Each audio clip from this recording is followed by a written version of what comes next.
Let's discuss the five elements theory, the classification of five elements. First, the direct classification. It is to compare some phenomenon directly with some characteristics of the five elements, so as to get the property of the things or phenomenon in the five elements. Taking the directions and the five elements as example, the east with more vital power, where the sun rises, is similar to ca characters such as growing, developing, and flourishing of wood, so east pertains to wood. In the south, where it is hot, plants are flourishing, which is similar to characters such as burning and flaring of fire, so the south pertains to fire. The west with declining sign, where the sun sets, is similar to characters such as clearing and descending of metal, so west pertains to the metal. In the north, where it is cold, pets are turpid, which is similar to characters such as cold and storage of water, so the north pertains to water. In the central region, the climate is mild and governs the four directions, as well engenders the myriad things. So the central region pertains to Earth. Indirect inferring. When a thing or phenomenon with one of the characters of the five elements has been classified into one of the elements, some other things or phenomena that are closely related with it can also be brought into this element. This classification is called indirect inferring. Lots of dampness occur during the late summer when it is humid. Therefore, dampness pertains to earth. Lots of dryness occur during the fall. Therefore, dryness pertains to metal. The theory of the five elements categorizes subjects or phenomena by direct classification or indirect inferring according to the characters of the five elements. According to the subject or phenomena that are classified into the same element, there must be certain inner relationship of either one or another type. We have here the table of attribution of things in nature and human to the five elements. First, the notes, the J. The flavor is sour, the color is green, the changes is germination, climates, wind, the direction is east, the season is spring. The element is wood, sang viscera is liver, fu viscera is gallbladder, the sense organ is the eye, the constituents is the tendon, emotion is hunger, and the secretion is the tears. The she, the flavor is bitter, the color is red, the changes is growth, climate is heat, direction is south, season is summer, element is fire. Sang viscera is heart, the fu viscera is small intestine, sense organ is the tongue, the constituent is the vessel, emotion is joy, and secretion is sweat. Next is the gong, the flavor is sweet, the color is yellow, changes is transformation, climate is dampness, direction is center, season is late summer, element is earth, sang viscera is spleen, fu viscera stomach, sense organ is mouth, constituents is the muscle, emotion is thinking, secretion is saliva. Next is the sang. The flavor is acrid, the color is white, changes is ripping, climate is dryness, direction is west, season is autumn, element is metal, sang viscera is lung, fu viscera is large intestine, the sense organ is the nose, constituents is the skin, emotion is sorrow, secretion is the nasal discharge. Next is the U. The flavor is salty, color is black, changes is storing, climate is cold, direction is north, season is winter, element is water, sang viscera is kidney, fu viscera the urinary bladder, sense organ, earth, constituents is the bone, emotion is fear, secretion is spittle. Thank you for your attention. Let's discuss further heart palpitations as we continue with interviewing.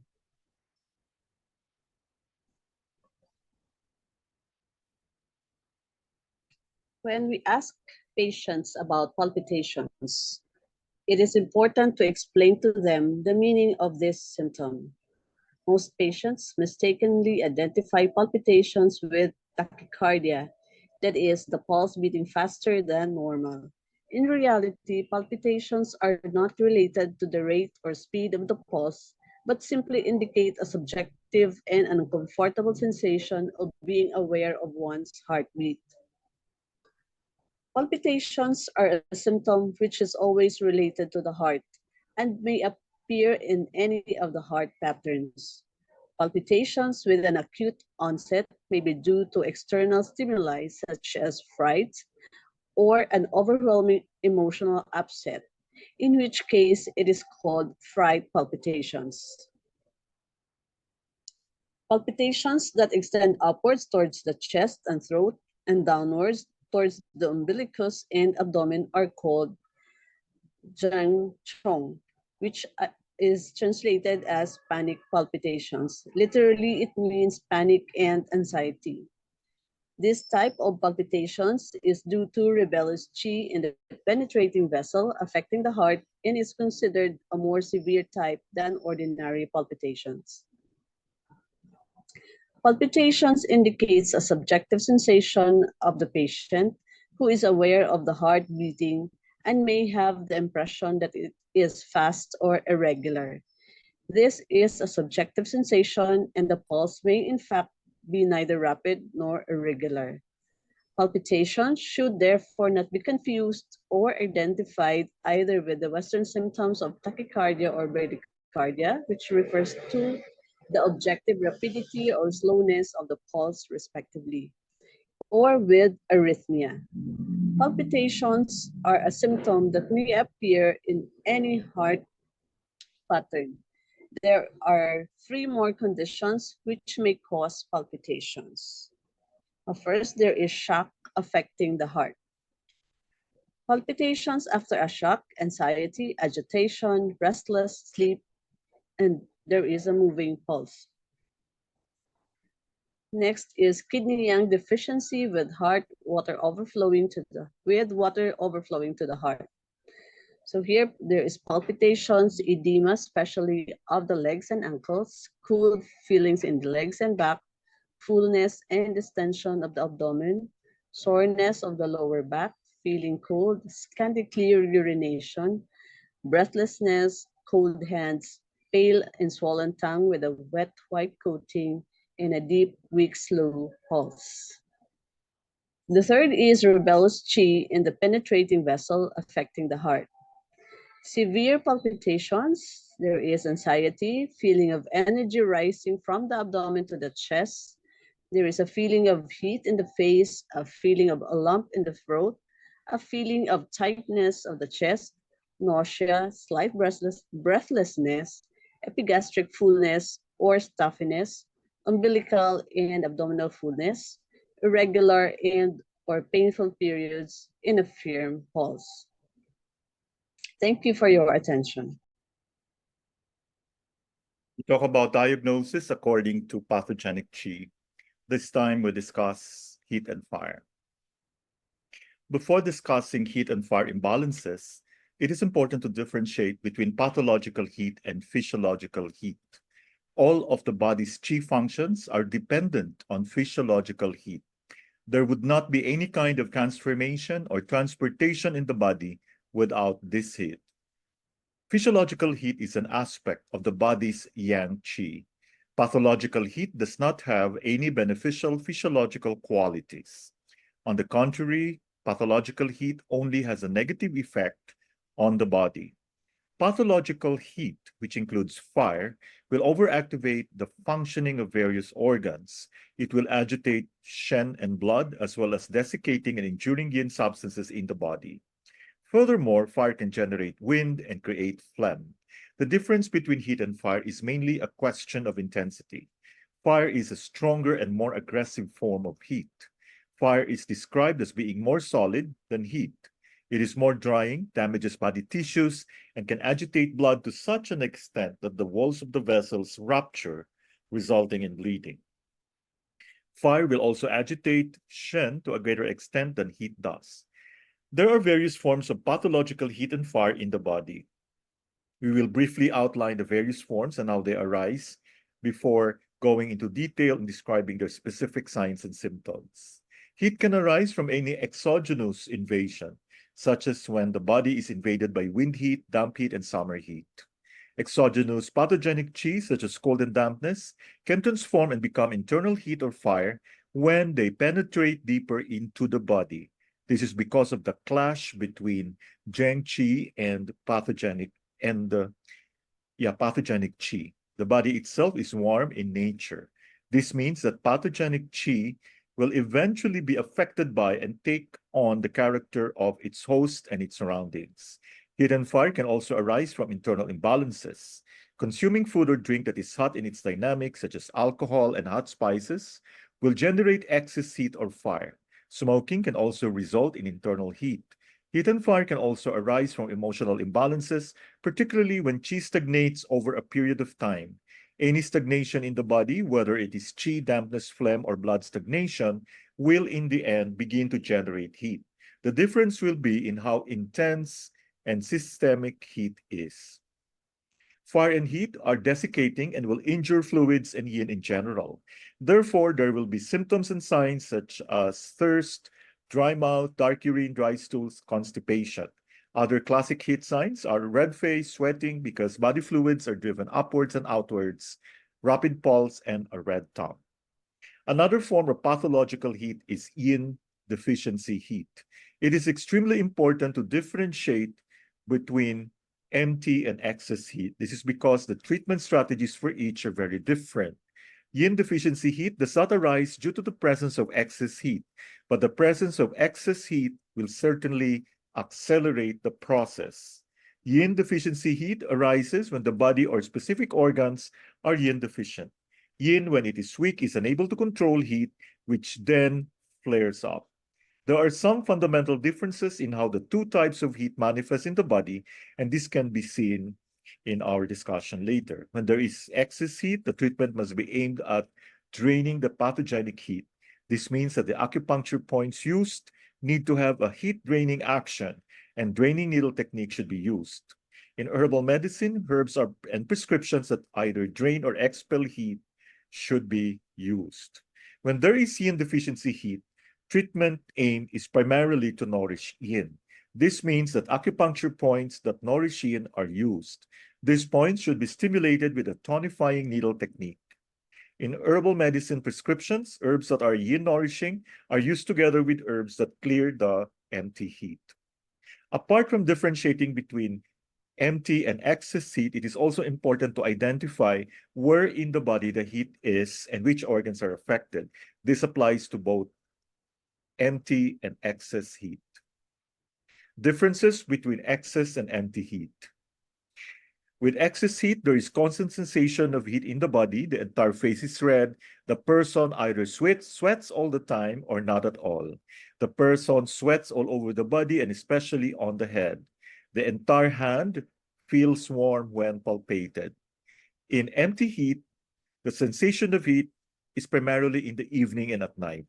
Only the cheekbones are red. The person sweats at night. The person sweats mainly on the palms of the hands and the soles of the feet. Only the palm feels warm when palpated. In excess heat, there is strong thirst with a desire for cold drinks, which are drunk in large gulps. There is bitter taste in the mouth, mental restlessness, agitation, manic behavior. Pulse is full and rapid. Tongue is red and has a yellowish coating. In empty heat, the person experiences dry mouth and throat, which is most apparent at night. They will generally sip water. There is no bitter taste in the mouth, mild restlessness or unrest in the evening. The pulse is fine and rapid. Tongue is red and lacks coating. Another form of pathological heat that must be mentioned here is toxic fire. Toxic fire is a very intense form of fire. The fire is so intense that it damages not only the fluids in the body, but also tissue. All conditions in which there is inflammation with pus, greenish secretions, or erosion of the skin or mucous membranes are defined as being toxic fire. There will often be some degree of swelling in the area. The area itself will be extremely red in color, and the skin above the area will be hot to the touch. Due to the concentration of extreme yang heat in the area, the pain will often have a different characteristic and will be very intense. Toxic fire can arise from chronic internal conditions and acute invasions in the exterior, such as by staphylococcal infection, mumps, herpes, and so on. Thank you for your attention. Let's discuss diagnosis according to 6 stages. The Yangming organ stage. The Yangming channel stage can develop into Yangming organ or Fu stage when excess heat has injured the fluids in the stomach and large intestine. This can result in pathogenic qi binding and developing form. The struggle between pathogenic qi and sen qi has decreased, so the symptoms are less intense than those seen in the Yangming channel or Jing stage. Etiology: the insufficient or incorrect treatment of exogenous pathogenic qi in the Taiyang stage, or when pathogenic qi is strong enough to penetrate deeper, if the person already has a heat condition or if they are excess person, the symptoms will be more extreme. The symptoms and signs: there is strong fever, but no aversion to cold. There is profuse sweating, great thirst with a desire for cold drinks, abdominal bloating and pain that is worse with pressure, constipation, irritability, delirium, turmoil in the chest, red face, the skin feels hot, mental and physical restlessness, dark urine, red tongue, yellow and dry tongue coating, rapid flooding, and full pulse. For the key symptoms, there is a high fever and no aversion to cold, constipation, thirst, profuse sweating, rapid and flooding pulse. The treatment principle is to drain heat from the Yangming organ, activate and moisten the intestine. The acupuncture points: choose from LI11, stomach 44, stomach 43, stomach 25, stomach 37, spleen 15, do 14, Sanjiao 6, and Ren 12. Needle technique is draining. For the explanation, LI11, stomach 44, stomach 43, and Ren 12 drain Yangming heat. Stomach 25, stomach 37, and Sanjiao 6 drain heat from the large intestine organ and activate qi in the large intestine. Spleen 15 spreads qi in the intestine, and do 14 drains excess heat. Relevant advice: the patients should eat foods that are cooling and moistening, such as spinach and cabbage. They should avoid foods and beverages that have a hot energy. Yangming channel pattern can be caused by the following pattern of imbalance: Taiyang stage, invasion of exogenous pathogenic qi, Yangming channel stage. Yangming channel pattern can result in the following pattern of imbalances: Yangming organ stage, Shao Yang stage, Taiyin stage, Shao Yin stage, Joyin stage. Yangming organ stage syndrome can easily develop into blood heat generating wind in small children. This will manifest with febrile convulsions or meningitis. Yangming and Taiying aspect are internally and externally connected. If Yangming heat is not drained out of the body, it can combine with Taiying dampness, resulting in damp heat. This damp heat can disrupt the functioning of the liver and gallbladder and lead to liver and gallbladder damp heat, that is jaundice. Thank you for your attention. Let's discuss combining points principles, the qi circulation in the channel system.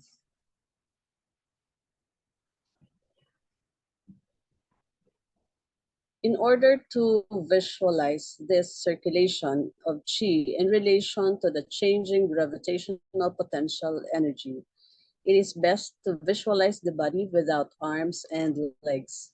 This is because although the 3 yin channels of the arm flow down the arm and the 3 yang channels of the arm flow up the arm, they are both actually flowing up towards the head. Similarly, for the yang and yin channels of the legs, that is, although the 3 yang channels of the leg flow down and the 3 yin channels flow up, both sets of channels are actually flowing down towards the chest. In other words, in order to best visualize the concept of gravitational energy potential in relation to the flow of qi in the body, it is best to ignore the arms and legs and visualize the movement of qi as a movement from the chest via the arms to the head and then back to the chest via the legs. Here is an illustration of qi circulation between the head and the chest. An example of the yin channel is the lung, which is supposedly flowing down through the arms, but if we imagine it without the arms, it goes up the head as it connects with its yin-yang pair, which is the large intestine. The stomach channel, which is supposed to be going down to the legs, goes back up to the chest by its spleen yin-yang pair, which is the spleen. Okay. So if we look at the previous figure, we see that within each set of 4 channels, there are 2 yin, 1 in the arm and 1 in the leg. And the 2 yang channels, 1 in the arm and 1 in the leg. These channels form pairs of connected channels of same polarity, both yin or both yang. Same level of energy and opposite location, that is 1 in the arm and the other is in the legs.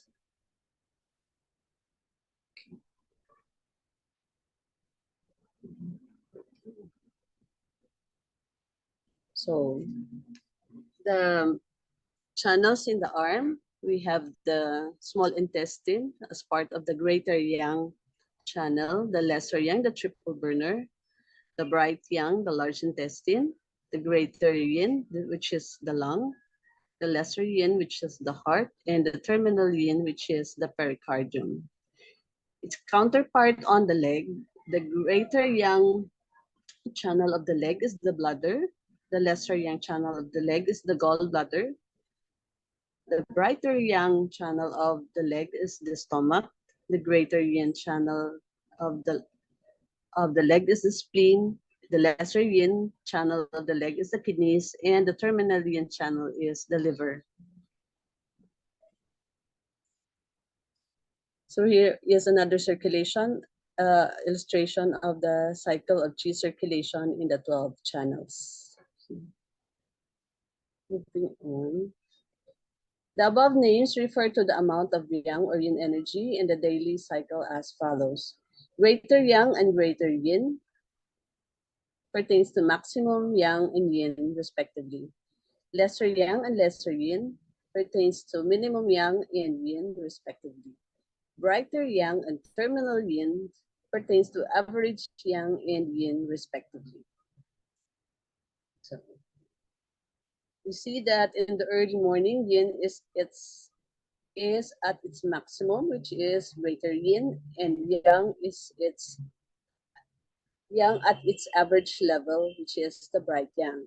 In the middle of the day, yang is at its maximum, which is the greater yang, and yin at its minimum, which is the lesser yin.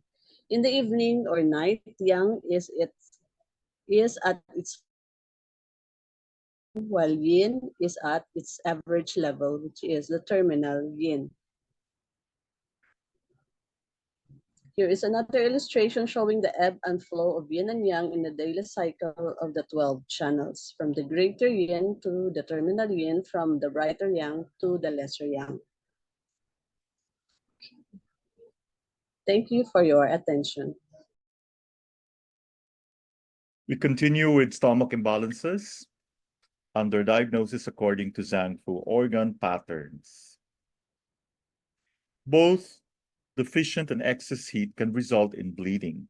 Stomach heat can often ascend up to the mouth, which is the sensory organ associated with the earth phase. The stomach channel also traverses the gums. This means that bleeding gums and similar problems are often a sign of stomach heat and stomach fire. This problem can be further complicated if there is a concurrent condition of spleen qi deficiency. Spleen qi deficiency can result in the spleen not being able to hold blood inside the vessels. In addition to bleeding gums, stomach fire can cause blisters and mouth ulcers to form, and stomach fire can be involved in dental problems such as parodontoses or tooth abscesses. Despite the fact that stomach tends to have heat and yin deficient imbalances, it can also be negatively affected by exogenous cold and cold food. This is because cold can damage spleen yang, thereby reducing the transformation of food in the stomach, and also because cold will stagnate and block stomach qi. This disturbance of the stomach qi will result not only in pain and discomfort in the stomach, but also in nausea and vomiting.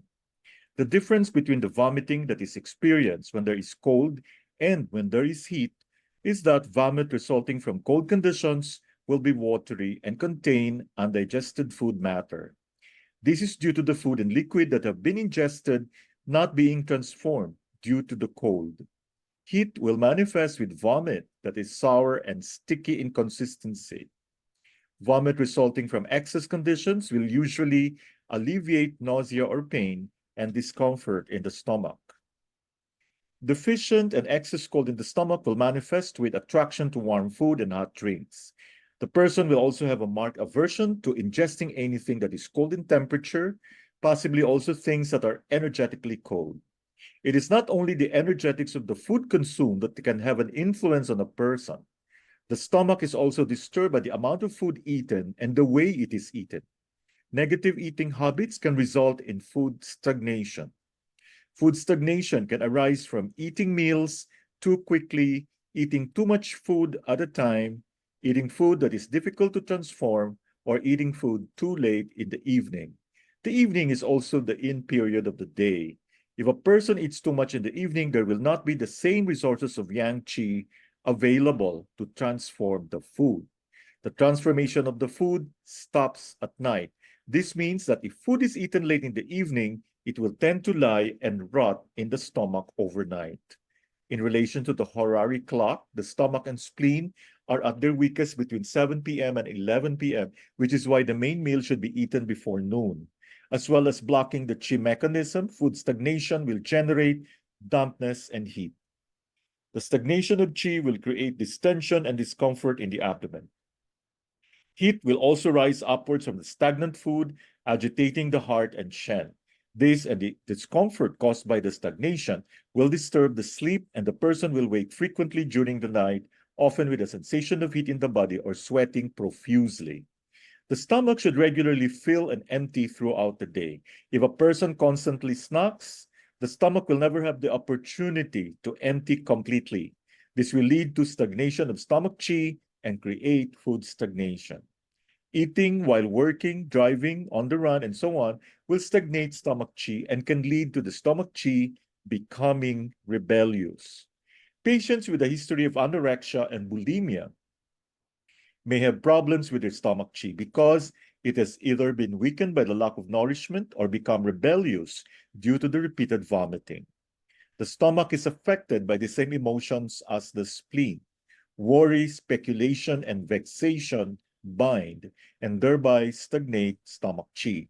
Thinking too much and mental strain will also weaken the stomach qi. Frustration, irritation, and unresolved emotions can stagnate liver qi, which can then build up and invade the stomach, disrupting the descent of stomach qi. Stagnant liver qi can create heat, which can invade the stomach and create heat in the stomach. General symptoms and signs of stomach imbalances are pain or discomfort in the stomach or epigastric region, poor or excessive appetite, belching, hiccups, or acid reflux. Thank you very much for listening. Let's discuss diagnosis according to 8 principles. the collapse of yin, and the collapse of yang. First, the collapse of yin, the etiology. Yin collapses when there is an extreme condition of yin deficiency heat and yin is exhausted. This could be the end result of an initial invasion of pathogenic qi that has penetrated down to the blood level of the 4 levels. The symptoms and signs, there is profuse sweating, the skin feels very hot, hot limbs, very dry mouth, dark scanty urine that is difficult to void, there is constipation, mental restlessness and anxiety, thin, emaciated body, thin, short, dark red tongue without coating, fine, superficial, and rapid pulse. The key symptoms, there is a hot skin, hot limbs, thin, dark red tongue without coating, rapid, and fine pulse. The treatment principle is to rescue yin. The acupuncture points, acupuncture will not be enough in itself, but the following points can be tried. Choose from stomach 36, REN 4, REN 6, kidney 3, and kidney 6. Needle technique is tonifying. Explanation, stomach 36, kidney 3, kidney 6, and REN 4 nourish yin. Stomach 36 and REN 6 tonify qi. Collapse of yang. The etiology, yang collapses when yin and yang are separating. This would happen when exogenous pathogenic qi has penetrated to the deepest energetic aspect of the body and yang is exhausted. The symptoms and signs, there is extreme sensitivity to cold. The skin feels cold and clammy, cold limbs, shallow breathing, profuse sweating with beads of sweat like pearls, frequent urination or incontinence, the urine is clear, loose stools or fecal incontinence, mental confusion or loss of consciousness, pale, short, and wet tongue, hidden, slow pulse. The key symptoms is cold and clammy skin, extreme sensitivity to cold, profuse sweating, hidden pulse. The treatment principle is to rescue yang. Acupuncture points, choose from stomach 36, REN 4, REN 6, REN 8. Needle technique, large amount of moxa must be used. Explanation, REN 4, REN 6, and REN 8 rescue yang. Stomach 36 tonifies qi. Thank you for your attention. Let's continue our discussion on depression, the acupuncture points. Stomach 40 has a long history of use for mental emotional conditions. It is specially indicated to open the mind's orifices in persons tending to manic behavior. This point has a profound calming the mind action, and it is used frequently in patients who are depressed and anxious. The phlegm resolving of this point should not be overemphasized, overlooking its other functions. Apart from its use to resolve phlegm, stomach 40 can also be used to subdue rebellious qi of the stomach and lungs when the person is very anxious and the anxiety reflects on the stomach function, with such symptoms as tightness of the epigastrium, a feeling of a knot in the stomach, or as some people say, a feeling of butterflies in the stomach. Here is an illustration showing the effect of stomach 40 on the stomach, on the chest, and on the head. So stomach 40, which has a phlegm resolving effect, should not be overemphasized. This point has many other actions. It calms the mind, it opens the mind's orifices, it treats all full conditions of the stomach, it subdues rebellious stomach qi, it treats the epigastrium, it opens the chest and makes lung qi descend when the chest is obstructed by phlegm. It relaxes and opens the chest when qi stagnates here from emotional problems. Next point is Plin 6, San Yen Jiao. From the emotional point of view, it helps to smooth liver qi, to calm the mind and allay irritability. It can therefore be used in depression occurring against a background of liver qi stagnation. However, the mental emotional point of view of spleen 6 has a wide range of action. It can calm the mind and is often used for insomnia, particularly if from blood or yin deficiency. In particular, it is used for spleen and heart blood deficiency when the spleen is not making enough blood, the heart is not supplied with enough blood, and the mind lacks residence and floats at night so that insomnia ensues. Spleen 6 is the point to use in this case, as it will simultaneously tonify the spleen, nourish blood, and calm the mind. If such a comparison could be made, this action is comparable to that of the formula Gui Pi Tang tonifying the spleen decoction. Next point, we have heart 5.